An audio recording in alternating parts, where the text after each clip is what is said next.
Hi friends, ഞാൻ ഹുസൈൻ. അപ്പോൾ നിങ്ങൾ എന്ത് ചെയ്യണം എന്ന് പറഞ്ഞെങ്കിൽ ഇതിൻ്റെ ബാക്കിൽ വരുന്ന വീഡിയോസ് നിങ്ങൾ കറക്റ്റായിട്ട് ഓർഡർ കണ്ടു കഴിഞ്ഞാൽ മാത്രമാണ് അതിൻ്റെ കണ്ടിന്യൂറ്റി കിട്ടുക. അതല്ല എന്നുണ്ടെങ്കിൽ പെട്ടെന്നൊരു വീഡിയോ കണ്ടു കഴിഞ്ഞാൽ നിങ്ങൾക്ക് കണ്ടിന്യൂറ്റി കിട്ടിക്കോളം ഇല്ല. ഓക്കെ, അപ്പോൾ ബാക്ക് വീഡിയോ നിങ്ങൾ കാണാൻ ശ്രമിക്കുക. ഓക്കെ, ഇനി നമുക്ക് എടുക്കാനുള്ളത് ഹാർഡ് ഡിസ്കിൻ്റെ സാറ്റ ഓപ്പറേഷൻ മോഡാണ്. അത് വെരി ഇമ്പോർട്ടൻ്റ് ആണ്. ഓപ്പറേഷൻ മോഡ് മാറിക്കിടുന്നുണ്ടെങ്കിൽ ഡിസ്പ്ലേ ഓക്കെയാണ് കാരണം, പക്ഷേ ഡെസ്ക്ടോപ്പ് വരില്ല. അപ്പോൾ ബ്ലൂ സ്ക്രീൻ അടിച്ച് പോക്കാണ് കാരണം ഇതിൻ്റെ കംപ്ലൈൻസ് വരിക. നമുക്ക് ക്ലാസ്സിലേക്ക് പോവാം. ഓക്കെ, അപ്പൊ അതൊക്കെ ടൈമും ഒക്കെ ഇതെന്താന്നുള്ള ഐഡിയ കിട്ടിയല്ലോ അല്ലേ? വയർലെസ് ഇല്ലാനെ. പിന്നെ ഇവിടെ കിടക്കുന്ന സാറ്റ കൺട്രോളർ മോഡാണ്. ഇത് വെരി ഡേഞ്ചറസ് ആണ്. ഇത് വെരി ഡേഞ്ചറസ് ആണ്. അപ്പൊ ഇതിലെന്താ കിടക്കുന്നുണ്ടെങ്കിൽ HC മൂഡ് കിടക്കുന്നുണ്ട്, ഇതിൽ തന്നെ കോമ്പാറ്റബിൾ മൂഡ് എടുക്കുന്നുണ്ട്, ഇതിൽ തന്നെ റൈഡും കൊടുക്കും. ഓക്കെ, ഇത് മാറിക്കഴിഞ്ഞിട്ടുണ്ടെങ്കിൽ റൈഡിലാണ് എന്നുണ്ടെങ്കിൽ നമുക്ക് റൈഡിന്റെ ഡ്രൈവർ നമ്മള് ഇൻസ്റ്റാൾ ചെയ്യേണ്ടിരിക്കും. എവിടെ? വോയിസ് ചെയ്യുന്ന സമയത്ത്, ആർട്സ്കിന്റെ പാർട്ടിഷൻ ചെയ്യുന്ന സമയത്ത്. ഇത് വെരി ഇമ്പോർട്ടന്റ് ആണ്, ഇത് ശ്രദ്ധിക്കണം. സാറ്റ ഇതിൽ നല്ലതും വെടക്കുന്നല്ല. ഇതിൽ എന്താ വെച്ചാൽ റൈഡ് കൺട്രോളിങ് ഓക്കെ ആണ് എന്നുണ്ടെങ്കിൽ, ബിൽറ്റ് ആണ് എന്നുണ്ടെങ്കിൽ 100% നമ്മൾ എന്ത് ചെയ്യണം? റൈഡിന്റെ സോഫ്റ്റ്വെയർ ഇട്ട് കൊടുക്കണം. അതല്ല എന്നുണ്ടെങ്കിൽ HC മോഡ് കോമ്പാറ്റബിൾ മോഡ് ആണെങ്കിലാണ് കെടുന്ന ഓൾറെഡി കെടുക്കുന്നുണ്ടെങ്കിൽ ഇനി ഇതിൽ ചെയ്യാൻ പറ്റുന്നെങ്കിൽ അത് അതിലിട്ടൊട്ട് ചെയ്താലും മതി. റൈഡിലാവുമ്പോൾ അതിന്റെ റൈഡിന്റെ കുറച്ചായിട്ടുള്ള സ്പെക്കും കാര്യങ്ങളും അതിൽ അഡ്വാൻസ് ആയിട്ട് കിട്ടും. മിറർ കാര്യങ്ങൾ അതൊക്കെ ചെയ്യാൻ പറ്റുന്ന മെത്തേഡിൽ വരും. മിറർ എന്ന് പറഞ്ഞാൽ മനസ്സിലായോ? മിറർ എന്ന് പറഞ്ഞെങ്കിൽ നമ്മളെ ഒരു ഹാർഡ് ഡിസ്ക് ഇവിടെ ഉണ്ട്, പ്രൈമറി ഉണ്ട്, പിന്നെ സെക്കൻഡറി ഉണ്ട്. ഇതിൽ സെയിം കണ്ടന്റ് എന്ത് ചെയ്യും? അപ്പുറത്തോലും സേവ് ആവും. അതൊരു സർവർ ബേസാ വരിക. സർവറിന്റെ അതിലാണ് റൈഡ് വരിക. ഇതിലൊക്കെ റൈഡ് വരുന്നുണ്ട്. ഇപ്പൊ ഇതിലൊക്കെ സേഫ് ആയിട്ട് ഒന്ന് ഡൗൺ ആയിട്ടുണ്ടെങ്കിൽ നമ്മളിപ്പോ മറ്റേത് അപ്പാവും. നല്ലൊരു കമ്പനിയിലൊക്കെ ആണെങ്കിൽ ഇപ്പൊ ഈ പറയുന്ന മാറ്റുന്ന 2 സർവർ ഉണ്ടാവും, സെക്കൻഡറി, പ്രൈമറി, സെക്കൻഡറി. മറ്റവൻ ഫെയിൽ ആയി കഴിഞ്ഞാല് സെക്കൻഡറി എന്ത് ചെയ്യും? അപ്പാവും. അപ്പൊ അവിടെ ആൾക്കാർക്ക് എന്തെയില്ല, പ്രശ്നമൊന്നും ഉണ്ടാവില്ല. അവിടെ കൂളായിട്ട് ബില്ലിങ് കാര്യങ്ങളൊക്കെ നടക്കും. പിന്നെ ഇത് മനസ്സിലായല്ലോ? ഇതിന് ഡൗട്ട് ഉണ്ടോ? അങ്ങനെ ഇത് മാറ്റാതെ മോഡ് മാറിക്കെടുക്കാന്ന് നമ്മൾ ഇന്നലെ ക്ലാസ് എടുത്ത് എന്താണ്? ബയോസിന്റെ ബാറ്ററി റീസെറ്റ് ആയി കഴിഞ്ഞാൽ നിങ്ങൾ മേ ബി ചിലപ്പോ ഇതൊക്കെ പണി കിട്ടും. മീൻസ് ഇവിടെ റൈഡിൽ കോൺഫിഗർ ചെയ്യാന്ന് കൂട്ടിക്കോളി. ഇനി ഞാൻ എന്താണ് കോമ്പാറ്റബിൾ ഇട്ട് കൊടുക്കാണ്. ഇനി ഞാൻ പോയിട്ട് F9 അടിക്കാണ്. അപ്പൊ നമ്മളിവിടെ എന്താ സംഭവം എന്നുള്ളത് നോക്കണം. ഇപ്പൊ HCല് ഇതില് കോമ്പാറ്റബിൾ ഇട്ടാണ്.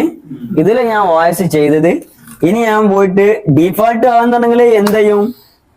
എന്താവും? ഡീഫാൾട്ടിൽ പോയിപ്പോ റീസെറ്റ് ആവല്. അപ്പൊ റീസെറ്റ് ആയപ്പോ ഇവിടെ HCക്ക് മാറിയോ? കമ്പനിന്റെ ഡീഫാൾട്ടിക്ക് മാറിയോ? സിസ്റ്റം ബൂട്ട് ആവുമോ? ബൂട്ട് ആവൂല. അപ്പൊ നമ്മളുടെ റൈഡിലാന്ന് കോൺഫിഗർ ചെയ്ത് കൂട്ടിക്കോ, പണി കിട്ടൂലേ? അതിന് മാറിക്കിടന്നാൽ സാധനം കോമ്പാറ്റബിൾ ആവുമ്പോൾ എങ്ങനെ വെച്ചാൽ മാച്ച് ആവും. ബോത്താണ്. ആ സാധനം എന്ത് ചെയ്യും? കോമ്പാറ്റബിൾ ആയിട്ട് പോവും, ബൂട്ടാവും. പക്ഷെ നമ്മള് റൈഡ് എന്നുള്ളൊരു ഓപ്ഷന് അല്ല എന്നുണ്ടെങ്കിൽ ID എന്നുള്ള ഓപ്ഷനൊക്കെ വരും ഇതില്. അങ്ങനെയൊക്കെ വരികയാണ് എന്നുണ്ടെങ്കിൽ മാറിക്കിടുന്ന സിസ്റ്റം എന്തെയില്ല, ബൂട്ടാവൂല. ഹാർഡ് ഡിസ്കിന്ന് വോയിസ് ബൂട്ടാവൂല.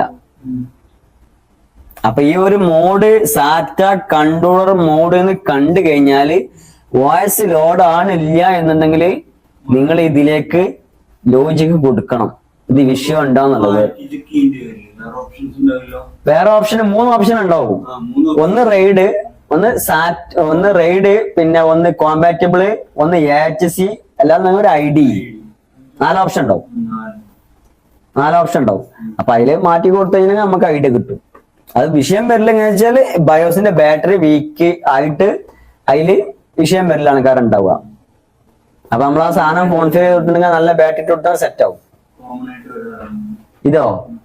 ഇതൊക്കെ ഇതിപ്പോ 2005 റേഞ്ച്, 4-5 റേഞ്ചാണ്. ആ സമയത്ത് എന്താ വെച്ചാൽ അസൂസിന്റെ സാധനം വന്നിന്ന്. അതിൽ വന്നിന്ന് എങ്ങനെ വെച്ചാല് എന്റെ ഓർമ്മ ശരിയാണല്ലോ, പ്രോപ്പിയാണ്. ഡേറ്റും കറക്റ്റ് ഓർമ്മയില്ല, എന്നാ എസ്റ്റിമേറ്റ് പ്രോപ്പി അതിന് ആ ബോർഡിന്റെ കൂടെ ഫ്ലോപ്പി ഡിസ്ക് എന്നിട്ട് അതിന്റെ സ്റ്റാർട്ടപ്പ് റൈഡ് കോൺഫിഗർ ചെയ്യണം. റൈഡ് എന്ത് ചെയ്യണം? ആദ്യം റൈഡിന്റെ ഫയല് ഇൻസ്റ്റാൾ ചെയ്യണം ഡോസ് പോയിട്ട്.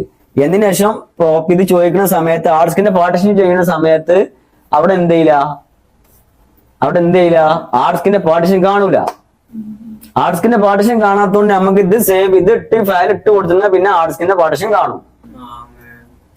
പാർട്ടീഷൻ കാണും. അപ്പൊ നമ്മൾ സാധനം ചെയ്യേണ്ടി വരും. അപ്പൊ അത് ചെയ്ത് കഴിഞ്ഞാൽ മാത്രമേ നടക്കുള്ളൂ. അപ്പൊ ഇത് റൈഡ് ഈ സംഭവമാണ്. റൈഡ് നമ്മൾ ചെയ്യുകയാണെന്നുണ്ടെങ്കിൽ റൈഡിന്റെ ഫയല് നമ്മൾ നെറ്റിൽ നിന്ന് ഡൗൺലോഡ് ചെയ്യുക, അത്രേ ഉള്ളൂ. വേറെ ഒന്നും പെൻഡ്രൈവ് ആയിട്ട് ഇട്ട് കൊടുത്ത സാധനം സെറ്റ് ആണ്. ഒരു EXE ഫയൽ ഉണ്ടാവും. സിമ്പിൾ ആണ്.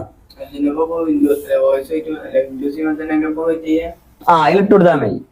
ആ ഫയല് സെലക്ട് ചെയ്ത് കൊടുത്താൽ മതി. ആ ഫയലിൽ ഇട്ട് കൊടുത്താൽ പെൻഡ്രൈവിൽ ഇട്ട് കൊടുത്താൽ മതി. അതിൽ അറ്റാച്ച് ചെയ്തിട്ട് മതി. ഒരു പെൻഡ്രൈവിൽ അല്ലെങ്കിൽ എടുത്ത് വെച്ചാലും മതി. നമുക്ക് അതിന് ഡൗൺലോഡ് എടുത്ത് കൊടുത്താൽ മതി. അവിടെ ആ സെറ്റപ്പിൽ ലോഡ് നിൽക്കുകയാണെങ്കിൽ പെൻഡ്രൈവ് വേറെ ഇൻസേർട്ട് ചെയ്ത് കൊടുത്താൽ മതി. ഒരു ഫയലിലാക്കിട്ട് ആ ഫയല് വിൻഡോസിന്റെ ഓൾറെഡി ലോഡ് അല്ലേ.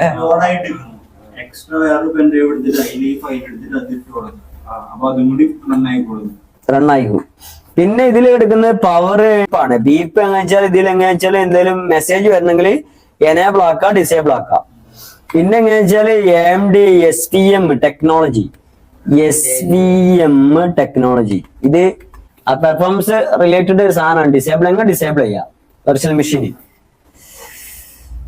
പിന്നെ BIOS back flash disable. BIOS flash ചെയ്യാനുള്ള ഓപ്ഷൻ അതിൽ ഡിസേബിൾ ആയിട്ട് എനേബിൾ ചെയ്യാം. USB കുത്തിട്ട് നമുക്ക് എന്ത് ചെയ്യാൻ പറ്റും? ഇതിന്ന് ഫ്ലാഷ് ചെയ്യാൻ പറ്റും ബയോസ്. അപ്പൊ അത് ഡിസേബിൾ ആക്കി എടുക്കുന്നത്.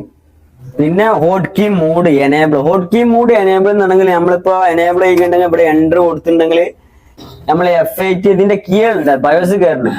ആ മോഡ് നമുക്ക് എനേബിൾ ചെയ്തെങ്കിൽ ആ കീ ഒക്കെ ആക്റ്റീവ് ആവുന്നതാണ്. പക്ഷെ ഇവിടെ ആ കീ ആക്റ്റീവ് ആകാനില്ല, മോഡ് ആക്റ്റീവ് ആവുന്നതാണ്. ഹോട്ട് കീ മോഡ് എന്നുണ്ടെങ്കിൽ അതാ ഞാൻ പറയുന്നത്. അതെന്താന്ന് പറഞ്ഞിട്ടുണ്ടെങ്കില് നമ്മളിപ്പോ കേറിന് വരില്ലേ, അപ്പൊ നമ്മള് കേറുന്ന സമയത്ത് നമ്മക്ക് ഏതൊക്കെ കീ അടിക്കണം എന്നുണ്ടെങ്കിൽ ഇപ്പൊ ബൂട്ട് അപ്പൊ അടിക്കുന്നതും രണ്ടും മാറ്റിട്ട് അടിക്കണം. അങ്ങനെ അടിക്കുക, അല്ലാന്നുണ്ടെങ്കിൽ എനേബിൾ ആക്കുക. അത് ഞാൻ പറഞ്ഞുകൊണ്ടിരുന്നേ. പിന്നെ ഇപ്പൊ ചിലതിൽ എങ്ങനെയാ വെച്ചാൽ വരില്ല എന്നുണ്ടെങ്കിൽ ഇതിലിപ്പോ എനേബിൾ ആയിട്ട് കഴിഞ്ഞാല് ഇപ്പൊ നമുക്ക് എന്ത് ചെയ്യാൻ പറ്റും? ഇപ്പൊ F1 അടിച്ചാണ്ട് F2 കയറുക, അല്ലാന്നുണ്ടെങ്കിൽ F12 അടിച്ചിട്ടുണ്ടെങ്കിൽ ബൂട്ട് ആക്കുക. ഇപ്പൊ വേറെ F11 ആണെങ്കിൽ F9 ആണെന്നുണ്ടെങ്കിൽ അത് സെപ്പറേറ്റ് ആകുമ്പോൾ കയറ്റാനും പറ്റും. അല്ലാന്നുണ്ടെങ്കിൽ ഫംഗ്ഷൻ വെച്ചിട്ട് അടിക്കാൻ പറ്റും. അതിന് നമ്മുടെ സൗകര്യത്തിനോട് ആക്കി കൊടുക്കാൻ പറ്റും. റൈറ്റ്? ഓക്കെ അല്ലേ? വെരി ഇമ്പോർട്ടൻ്റ് ഉള്ളത് സാറ്റന്റെ മാത്രമാണ് വെരി ഇമ്പോർട്ടന്റ്. ബാക്കിയൊന്നും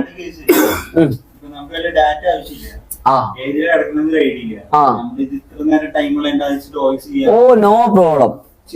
ഓ സിമ്പിൾ. അത്ര ആ ടൈം നമ്മൾ കളയാൻ നേരമില്ല വെച്ചാൽ നേരെ അടിച്ച് പിന്നെ പോവാ. പക്ഷെ ഇതില് HC മോഡില് ഇത് ഇവിടെ കിടക്കുന്ന മോഡില് റൈഡ് ഉണ്ട് എന്നുണ്ടെങ്കിൽ റൈഡിന്റെ ഫയൽ എടുത്ത് വെച്ചിട്ട് വേണം നമ്മൾ സാധനം ചെയ്യാൻ, വേറെ ഒന്നുമില്ല. അപ്പോ അതൊക്കെ ഇതിന്റെ ഈ കാര്യങ്ങളില് അതാണ് ഇപ്പൊ വെരി ഇമ്പോർട്ടന്റ് കേട്ടോ. ഈ HC മോഡിൽ കിടക്കുന്നത് സാധനം ലോഡ് ആവില്ല. ഹാർഡ് പാർട്ടീഷൻ ചെയ്യുന്ന സമയത്ത് എന്താ സംഭവിക്കുക നിങ്ങൾക്ക് മനസ്സിലാവേണ്ട സാധനം. ആ സംഭവങ്ങൾ കണ്ടിട്ടില്ല, അതുകൊണ്ടാണ് സംഭവം. ഹാർഡ് പാർട്ടീഷൻ ചെയ്യുന്ന സമയത്ത് ഇവിടെ പാർട്ടീഷനും സാധനമൊക്കെ എഴുതി കിടന്നിട്ട് ഹാർഡ് ഡിസ്ക് ഇല്ലാതെ ബ്ലാങ്ക് ആയി കിടക്കും. ആ കംപ്ലൈന്റ് കിട്ടിയിട്ടില്ല. കിട്ടിയണ പാർട്ടീഷൻ ചെയ്യുന്ന ടേബിളിൽ ഇവിടെ കിടക്കുന്ന ഹാർഡ് ഡിസ്ക് ഉണ്ടാവില്ല. അതാണ് കംപ്ലൈന്റ് വരിക. അപ്പൊ റൈഡിന്റെ ഫയൽ ഇട്ട് കൊടുത്തിട്ട് നമ്മളെ ബ്രൗസ് ചെയ്തിട്ട് ആ ഫയൽ കാണിച്ചു കൊടുത്ത് സെറ്റപ്പ് അടിച്ചിട്ടുണ്ടെങ്കിൽ സാധനം എന്താവും? ലോഡ് ആയിട്ട് വരും. ഹാർഡ് ഡിസ്ക് ഒക്കെ എഴുതി കാണിക്കും. ഓക്കെ, ആ കംപ്ലൈന്റ് വരുന്ന സമയത്ത് നമുക്ക് നോക്കുന്നു. അപ്പൊ ചെയ്താൽ സെറ്റ് ആവും. അപ്പോൾ ഓക്കെ ഫ്രണ്ട്സ്, അപ്പോൾ നമ്മൾ എടുത്ത ക്ലാസ് എന്നുണ്ടെങ്കിൽ HC മോഡാണ്, ഓപ്പറേഷൻ മോഡാണ്. അത് കറക്റ്റ് ഇമ്പോർട്ടൻ്റ് ആണ്. അതിന് എന്തെങ്കിലും കംപ്ലയിൻസ് അഥവാ റീസെറ്റ് ആയി കഴിഞ്ഞിട്ടുണ്ടെങ്കിൽ ഇതേമാതിരിയുള്ള കംപ്ലയിൻസുകൾ വരും. അപ്പോൾ ഓക്കെ, അപ്പോൾ അടുത്ത ക്ലാസ്സുമായിട്ട് നമുക്ക് വീണ്ടും കാണാം. Okay, thank you.